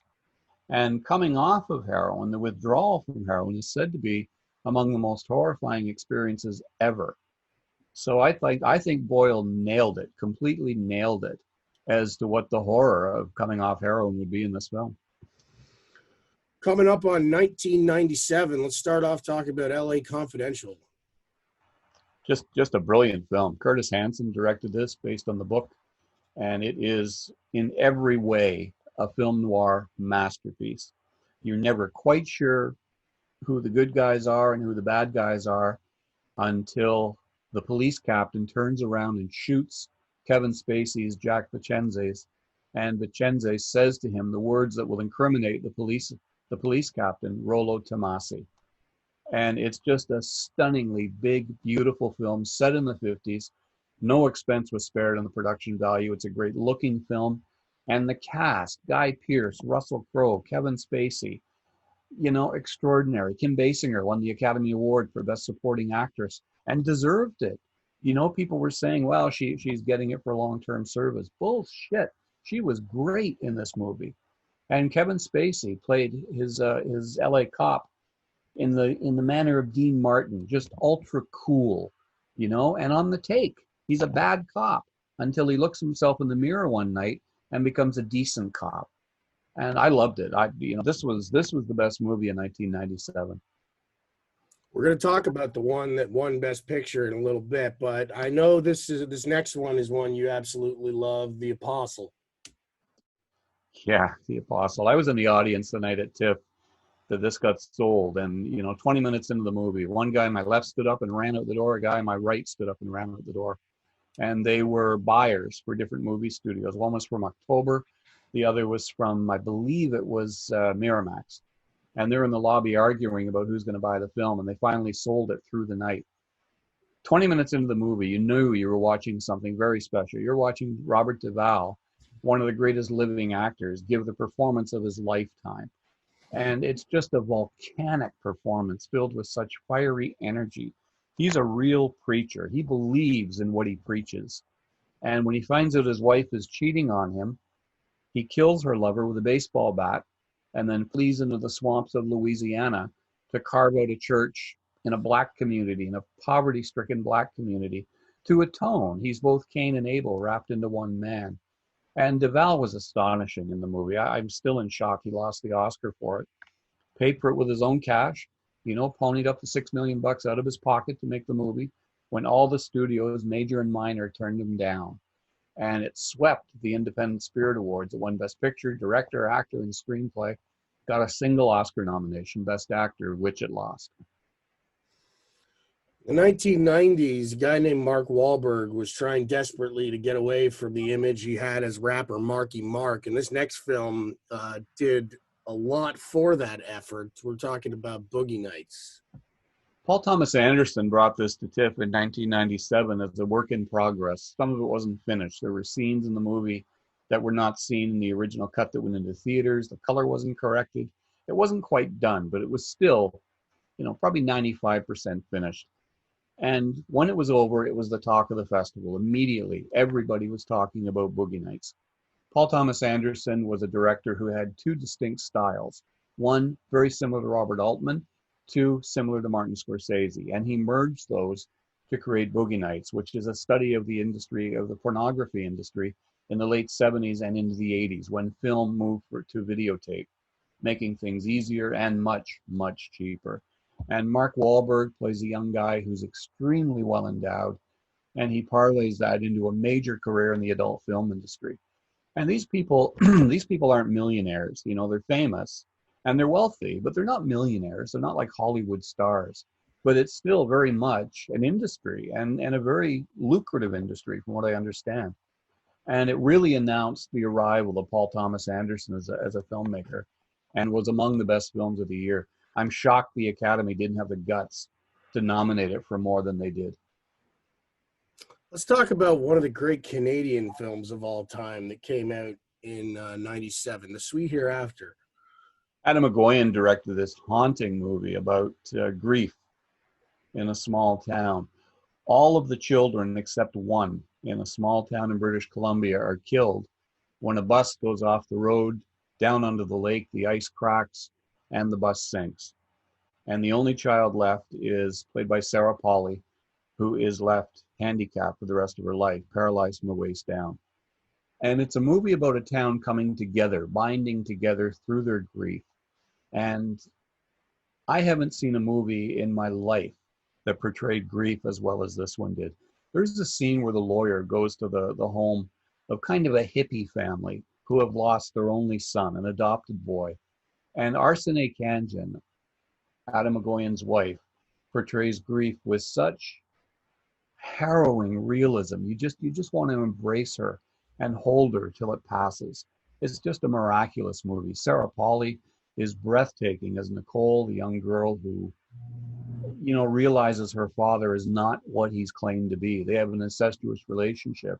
And only after she's paralyzed does she realize how wrong it was and what a monster he is. It's so good on so many levels. It's truly hard to describe, and remains one of the greatest Canadian films ever made. It's interesting that the LA critics embraced this. They named it their runner-up for Best Picture and Best Director for their awards, and it finished the same with the New York Film Critics Association. McGoyan was nominated for Best Director by the Oscars, but it did not get a Best Picture nomination, which is kind of a shame. Next film we're going to talk about was directed by Robert Zemeckis, and it's based on a novel by the great Carl Sagan, one of my personal heroes. We're talking about Contact. An extraordinary movie that never got the attention it deserved. I hope there's still people out there who give this movie a chance, because it's intelligent, it's astonishing to watch, and Jodie Foster is absolutely brilliant. She plays a young physicist and astronomer who hopes that she can find life somewhere in the universe. And she does. There's a signal. And the sound of the signal, I don't know how Zemeckis came up with it, but it's urgent. It's almost like a plea from another world, hammering away for someone to hear it. And when she finally goes through to this other world, it's not a spacecraft journey. It's through portals that this other civilization has been using for generations, centuries, longer than centuries. And it's how they communicate and how they visit different worlds. And Foster's got a line where she's on her way to this new world, where she's looking out at the universe, the new universe, and she said they should have sent a poet. And what a line. What a brilliant, brilliant line. And on every level, a masterpiece. The Academy so dropped the ball on not nominating Foster or the film or Zemeckis. A stunner on every level. Can't round out 1997 without talking about the big one, Titanic. This one's grown on me over the years. The first year I saw it, I was just Titanic out by the time it was released. And I remember going to the screening, and they were passing out non-disclosure agreements to the press. And we weren't allowed to talk about the movie. And I looked at the PR girl and I said, does the boat not sink? She said, come on, John, don't be difficult. So I signed it. I went in, saw the movie, and okay. Big, it's beautiful, it's accurate. But it didn't do much for me. The screenplay, and I say this to this day, is terrible. They run around for the most part screaming, Jack Rose, Jack Rose, Jack Rose. And yet, the minute the iceberg hits the ship and it starts to sink, it becomes very moving. And the performances of Kate Winslet, who is brilliant, and DiCaprio, who is every bit her equal, really take on a different shape. And there's greater fabric and depth to their performance. And I'm not a James Cameron fan at all. I think he's an arrogant ass. But man, can the guy direct. And he directs the last hour and a half of that movie like he's directing for his life. And it's beautiful. It's got one of the great musical scores in history, and yet very simplistic. No great orchestrations or anything like that. Just lovely, haunting music. The art direction, the costume design, the cinematography, the sound, all of it is absolutely perfect. Do I think it should have won 11 Academy Awards? No, 2 should have been taken away, Best Director and Best Picture. But it's quite a ride. It is. It's solid entertainment, and it rests on the shoulders of the 2 leads, and you absolutely believe their love story, and you fall in love with them over the course of the movie. I have a fascination with shipwrecks, and the Titanic especially. And you do.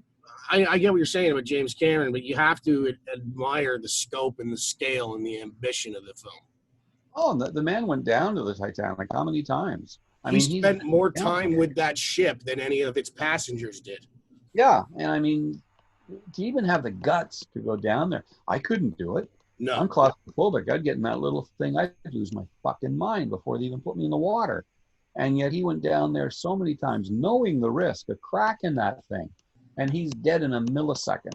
The water pressure explodes him, and yet he's been down. The shots in the movie where we move from the ghost ship to the Titanic as it was are brilliant, absolutely brilliant. And I used to get into arguments with people over the end of it. I believe the old lady dies. She throws the diamond in the sea, goes down, and dies in her sleep.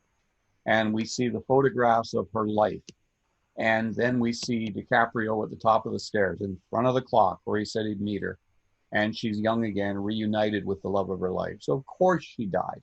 There are still people who said, oh, no, she's reunited in her dreams. Well, come on, wake up. I don't understand how anyone can dispute that, her dying was obviously the intention. Yes. I mean, ridiculous.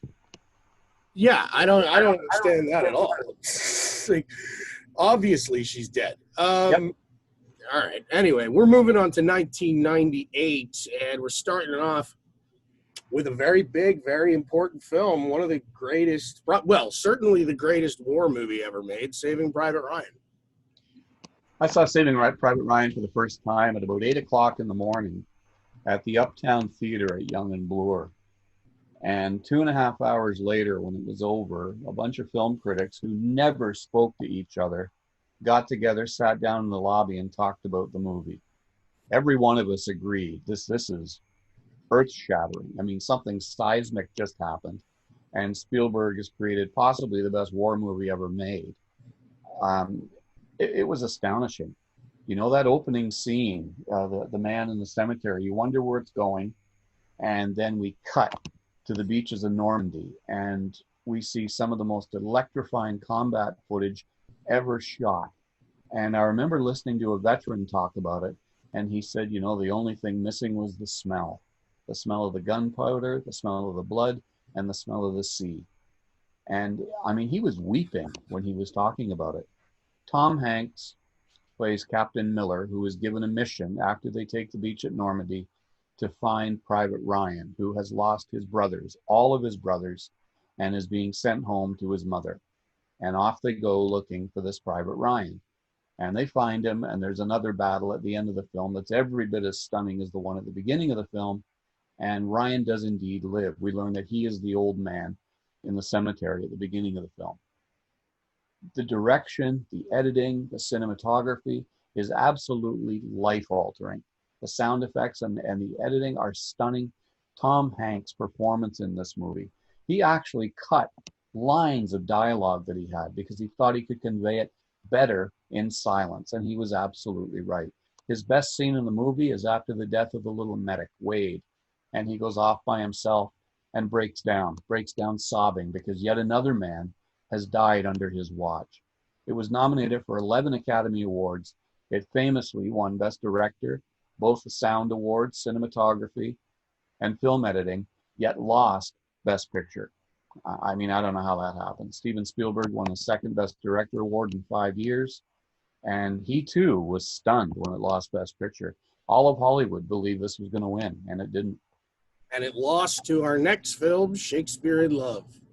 Which, you know, people have talked a lot of shit about Shakespeare in Love, but at the end of the day, it's a good movie. It's a frothy frolic through the time of William Shakespeare when he was writing for the theaters. And I think John Madden gave the film a real energy, a real bounce, and made it a lot of fun. It's beautifully acted, and I can't believe I'm about to say this, by Gwyneth Paltrow, who as a human being I despise, but is wonderful in this movie. She really is. The morning after her sexual awakening, she is orgasmically happy. That's the only way to say it. And she plays that to a T. She's perfect. Joseph Fiennes, the younger brother of Ray Fiennes, plays William Shakespeare, and he's superb. Ben Affleck is great in the movie. There's not a flawless performance in the movie. And there's so many in-jokes about the theater. If you listen to them, if you're involved in the theater at all, you'll get every one of them, and you'll be pinching yourself thinking, did I really just hear that? It's a likable film. If it's on, I don't turn it off. I let it play out. But better than Saving Private Ryan? No, not a chance. Saving Private Ryan is for the ages. And there are people now who think even now Shakespeare in Love is dated and out of vogue. Certainly the reputation that Gwyneth Paltrow has as a person has hurt the film's legacy. Yeah, totally. I mean, all that goop nonsense. She's an idiot. She's an entitled idiot. Yeah. Moving on, I've said before that one of without question, my biggest influence as a young boy wanting to become a performer and an actor was Jim Carrey. Didn't hurt that he's from the same neck of the woods that I am.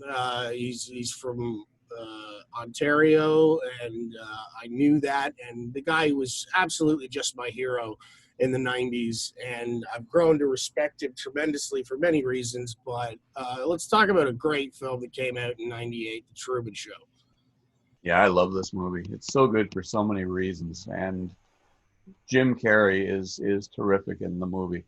There was much made about the fact he wasn't nominated for an Oscar for this film.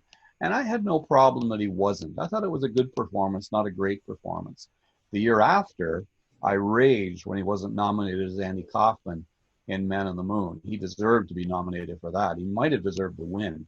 Yeah. But in The Truman Show, he plays a man who has been on television since birth and doesn't know it. He thinks that this is his life.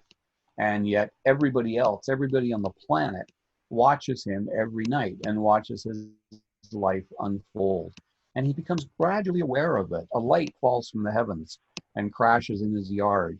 And the radio gets mixed up with the sound. There's an elevator door that opens by mistake and shows the crew eating coffee, drinking coffee, having donuts just out of sight. And he starts to realize it all revolves around him, and he pieces it together. The best performance in the movie is Ed Harris, who has that great line when Truman asks him who he is, and he tells him, and then he says, "Who are you?" And Ed Harris says, "I'm the creator of a television show." And just godlike voice, and the pacing, everything about the movie is perfect. Peter Weir directed it. Brilliant on every level, a brilliant film. I really like Laura Linney in this movie. She's terrific. All of them are. Ed Harris, I thought, deserved to win for Apollo 13. Should have had another one for this one. Yeah, he's brilliant. Here's another great film from Warren Beatty. I know you love Bulworth. Woolworth caught me off guard because Warren Beatty plays a California senator who pays a hitman to kill him. And it liberates him. He starts speaking the truth all through these urban and ghetto neighborhoods where he's talking. And he takes on a black persona. He starts rapping his speeches. And the black people love him. They go out of their mind for him because he's telling the truth. And he tries to call the hit off, not realizing the girl that's supposed to do the hit, played by Halle Berry, is right shoulder to shoulder with him most of the time. And she falls in love with him, and he falls in love with her. And the constituents now love him. He's going to win the senatorial campaign again. And watching Warren Beatty dressed up like a gangsta, with the sunglasses, the shirt, the shorts, the big running shoes, and rapping is hysterically funny. And people forget Warren Beatty is a great comedian. He always has been. And he wrote this film, he directed it, he produced it, and I think it's a masterpiece. It was the first movie that I was quoted in for the New York Times. And I called it, Woolworth is the greatest American film since Reds. And I meant it. It's a masterpiece. And one of the greatest political films ever made. Yeah, the song from the soundtrack, Ghetto Superstar, which samples Islands in the Stream, is a great number. I love that. Yeah. Yep. All right, up next, we have Elizabeth. Really good film directed by Shekhar Kapoor, the Indian director, about Elizabeth I. And this launched the career of Cate Blanchett. And she was at TIFF in 1998, swimming in the pool with my daughter, who was all of 6. And she didn't realize what was about to happen to her. And she started talking to my wife, my daughter, and she recognized me and said, "You interviewed me today." And I said, "I did." And I said, "You've got no idea what's happened, do you?" And she said, "What do you mean?" And I said, "Your whole career is about to change." And I said, "You're going to win the Academy Award this year." "Oh, no, I'm not." "And do you think so?" And I said, I do. And the next day, she was the talk of the festival. Her whole life had changed. And she's superb as Elizabeth I. She was kind of the reluctant queen who became a queen at a time of great unrest in Britain. And she was a Protestant queen. She was not a Catholic queen. And that was a big deal. And yet she reigned for a very long time and was a great and powerful leader. And Blanchett captures her on every level, the Virgin Queen, they called her. And at the end of the film, she says, "I am married. I'm married to England." And that was her great attribute. She loved her country. She would do anything for her country. And Blanchett was nominated for the Academy Award. She should have won. Gwyneth Paltrow won for Shakespeare in Love. Good performance, but not a performance for the ages, not like this. Before we move on to 1999, there's one I have to throw in here that wasn't on your original list. We can't move on from 98 without talking about The Big Lebowski. Yeah, I mean, is it a great film, though? I don't think it is. I think it's a great performance. I think Jeff Bridges is spectacular. And I think John Goodman and Steve Buscemi are terrific in the movie. But it's not a movie I return to all that often. I like the production numbers. And it's got a lot of good things in it, but I've never ever believed it was a great film. You do, that's cool. That's up to you. It's inspired. It takes the term cult classic to another level. They have Lebowski Fest every year. Dudism is an official religion. It's so quotable, and I just love John Goodman's performance in this. I think he should have been nominated for Best Supporting Actor for it, to be honest. I think so too, and I think Bridges should have been up for Best Actor, but it was a tough year for actors. There were a lot of great performances. Warren Beatty was passed over and shouldn't have been. Yeah. If anyone hasn't, it's just got such a stellar cast too. Philip Seymour Hoffman, Julianne Moore, John Turturro. A lot of great performances. I find it really, really hilarious and endlessly rewatchable. I just had to throw it in there before we move on. That's fine. 1999, let's start off. We talked about this one on our Tom Cruise podcast, Magnolia. Yeah, I'll keep it short because I want to talk about some other ones. But this, I think, was the best film of the year, written and directed by Paul Thomas Anderson. Kind of a kaleidoscope of characters, all clashing in each other's lives. over the course of a 24-hour period in California. Tom Cruise is superb as I don't even know what to say, a woman's counselor. I think he calls it Sect and Destroy. And he teaches guys how to pick up women, supposedly. When he's told his father's dying, he rushes to his father's bedside, and all the hatred and anger and finally love he has for his father just comes exploding out of him beside his father's deathbed. Cruise was never better. I mean, he's electrifying for the maybe 32 minutes of screen time he has. But he's not alone. Julianne Moore is stunning as a young trophy wife who realizes at the end she loves her husband, someone she's betrayed, lied to, cheated on. She loves him, and yet he's going to die by not knowing that. Jason Robards, in his last big role, is terrific as the dying man, Earl Partridge. John C. Reilly as a decent cop trying to make a connection with a young cocaine addict played by Melora Walters. William H. Macy is terrific in the movie. There's not a bad performance in the movie, and it's a daring film. You know, it takes risks that not a lot of other directors would take, but Paul Thomas Anderson is willing to do just about anything to make a film work. And again, I thought it was the best of the year. I was a very, very big fan of M. Night Shyamalan's first few films. And then I saw The Village, and I had a boycott on him for 13 straight years. I refused to watch anything he made until Split came out.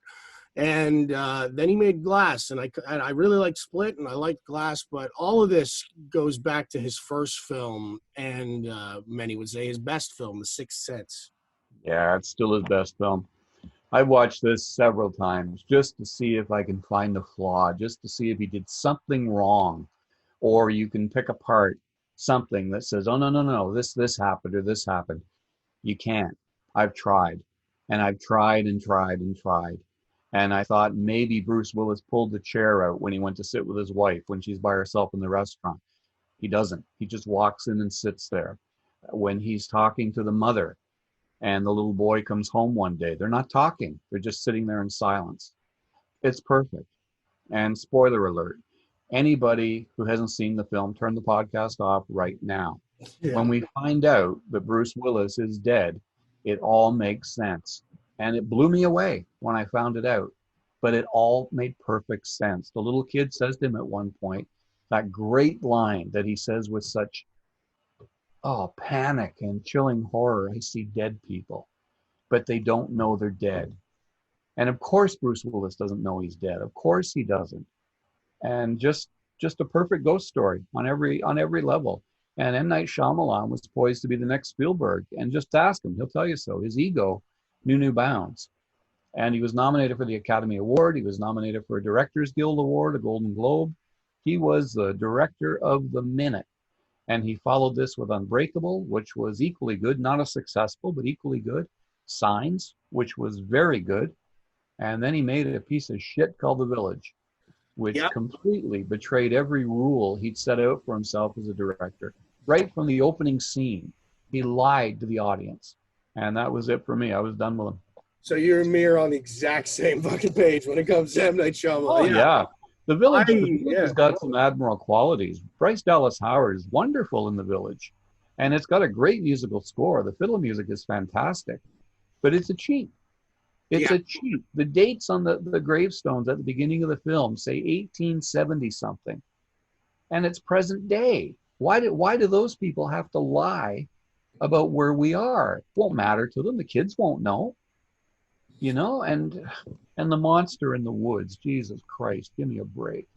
Yeah, I love The Sixth Sense, loved Unbreakable, really loved Signs. Yep. And then when I saw the Village was like the first time I remember going to see a movie, and it's like this movie was marketed as a horror film or maybe a thriller, and it's neither of those things. Yeah. And I felt like I got slapped in the face at the end of that movie. It's still, to this day, I will cite it as the worst movie I've ever seen. I've never left a theater more angry. And then I didn't see any of his films until Split. And I've heard nothing but garbage about all of them. And when it came to Split, I saw the trailer and I'm like, I gotta see this for McAvoy. And really, really liked it. And then they tied it in with Unbreakable, and I thought Glass was pretty good. I don't know what the hell Shyamalan's going to be doing now, but, you know, I've lifted my boycott. But hopefully he, settles down and gets back to what he's good at, because there's no question he can direct and he can write. His first few films indicate that. But when you cheat the audience, when you lie to the audience, it's going to bite you on the ass. And he did both in The Village, both. Yeah. And it killed him. It really impacted him. Split, when he came back with Split, it was terrific. McAvoy should have been an Oscar nominee. Yes, 100%. A bunch of great performances all in one movie. Yeah, absolutely. So for our listeners, just so we're clear and on the record, The Village, fuck that movie. All right, moving on. Let's talk about an awesome movie that I know we both love, Fight Club. Yeah, Fight Club was wild. I was sitting behind a guy from 680 Radio during the press screening, and I had caught the subliminal cuts of Brad Pitt, Tyler Durden. I caught them through the movie. Didn't know what they meant, but I kind of pieced it together. So when you realize, another spoiler alert, folks, if you haven't seen the movie, turn the podcast off. When you find out that Tyler Durden is Edward Norton, that he's one and the same, this guy threw his hands on his head and said, "Oh my God." And I'm thinking, you're not watching the movie, dude? Are you not following it? Because it's telling you all through it. It's an exceptional movie about materialism. And it's anarchy. It's modern anarchy in so many ways. Tyler Durden is what I think every testosterone-driven male would like to be. But they can't, because most of them are Edward Norton. They're drones. They're driven by money and materialism. And we think he encounters Tyler, and then we realize he is Tyler. He's got two aspects of his personality. It's superbly directed by David Fincher, and sadly, it didn't make a lot of money. It opened, and critics were mixed. Those that loved it, like me, loved it, stood up and cheered, and went back several times to see it. Those that didn't, flushed it down the toilet, and shame on them. I think it's a masterpiece. I think it's one of the great films in the 90s. I think Brad Pitt and Edward Norton should have been Oscar nominees, and unfortunately, it got none of that. I'm with you 100%. And I also caught the single frame shots of Brad Pitt. I didn't know what they meant, and I find that if I'm enjoying a movie enough, I don't really try too hard to figure out the ending. I just kind of let it wash over me. But there's two really prominent clues that you would never notice the first time. But one of them is Edward Norton's character has no name. He's just the narrator. And he calls Tyler Durden on a payphone, and no one answers. And then he hangs up, and the payphone rings again because Tyler star 69'd him and called back. That payphone has a label on it that says outgoing calls only.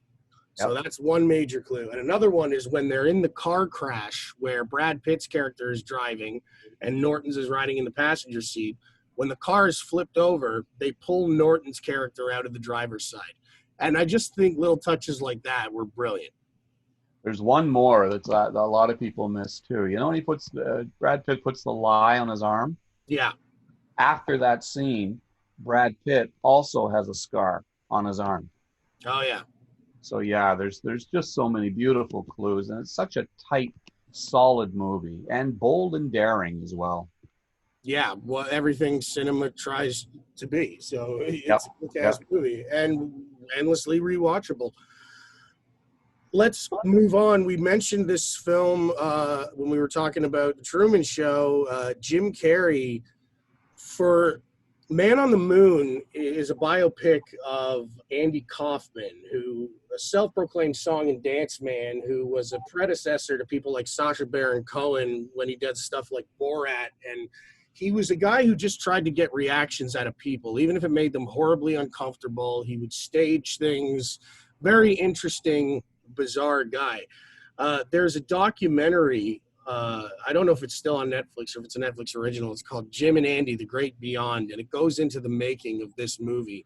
And Jim Carrey went as far into the method acting process as Daniel Day-Lewis ever has for any role when he became Andy Kaufman, and he gives an absolutely brilliant performance, and it's infuriating that he wasn't nominated for the Oscar and has never been given an Oscar nomination. It must have been infuriating to work with him on Man on the Moon as well, because you watch the documentary, you watch the reactions of Milos Forman. You know, Carrey's working with one of the great filmmakers of all time, a world-class 2-time Academy Award winner. And he's just running roughshod over them. He's behaving horribly. But there's a moment where Judd Hirsch looks at the camera and says, Andy lives. And he was right. And that's what Carrey was doing, was trying to go so far into character that he became Andy Kaufman. And this performance messed Jim Carrey up. He's never been the same since. And he'll admit that. And when they made this documentary, or when they released this documentary, they had to contact him to allow him to okay the footage they were going to use. And he said, oh, fuck it, just show him what's happened. And so they did. This is the movie that officially screwed up Jim Carrey. But that said, he was brilliant as Andy Kaufman. They wanted one of two actors, Jim Carrey or Edward Norton. And it almost went to Norton, but I think Milos Forman made the right choice. And may I add, Courtney Love gave 2 performances in the 90s. The first one in The People vs. Larry Flint should have won her the Academy Award for Supporting Actress. She's equally good here as well. Yeah, something that I found interesting about this movie is that as opposed to having actors play the real life characters and actors who are the subject of the story, they brought back a ton of the actual people, and they just plopped Jim Carrey in the middle of them. Yeah. The only thing they couldn't do, which was kind of sad, was Louis was played by Danny DeVito. And Danny DeVito was playing his agent, I believe, in this movie. Yeah. So sadly, we couldn't see Louis on the taxi set. But everybody else was there. Jeff Conway, Marilu Henner, you know, all of them. And they said it was just like having Jim or Andy back. Yeah, there was a famous altercation during the filming of the wrestling scenes between Jim Carrey and Jerry the King Lawler, who portrays himself in the movie, because, you know, Carrey was nuts. He had become Andy Kaufman, and he got on Lawler's nerves, and they almost got in a fist fight. And really watch that documentary to get some insight into it. It's crazy. It's tough to watch because it must have been a nightmare to work with Carrey. But, you know, look at the brilliant performance we got out of it. It is hard to watch because you're watching a guy lose himself in a character who himself was unstable. Andy Kaufman might have been talented, but he wasn't playing with a full deck. He was off. He was. You know, watching Carrey go there is alarming. All right, that's the end of our list for 1999. John, is there anything that we might have glossed over you want to mention for the 90s? We could mention that we didn't include The English Patient on purpose because it's a terrible film. It won 9 Academy Awards in 1996. And I remember watching this at the critics screening. And when they were at the climactic scene in the cave, when he's putting Catherine in the cave, I wanted to scream out loud, just die, God damn it, so we can all go home. I hated it. I hated it then. I hate it now. I watched it twice since 1996 to be sure I hate it. I do. I stand by it. I've had some feedback since we put up our podcast on the 1980s. Some of our readers, I don't know if I want to say we're upset, but they had some opinions on what films we might have missed. And we want to hear from you guys. Let us know. Give us feedback. What did we miss from the 80s? What did we miss from the 90s? Should we go again and do another podcast? We're always interested to find out what you guys think. That's our wrap up on the cinema of the 1990s. John, thanks again. Thank you. There you have it, folks. Episode number 28. The greatest films of the 1990s. What did we miss? I know there are lots of you out there who are upset that certain films from those years were not mentioned. We want to hear about it, so maybe we can come revisit it on a future podcast. Hit us up on all the social media platforms, Facebook, Twitter, Instagram, especially our YouTube channel. Hit that like and subscribe button for this all past, present, and future episodes of the podcast. Thanks for joining us. Lots of cool episodes coming up in the near future. See you at the movies.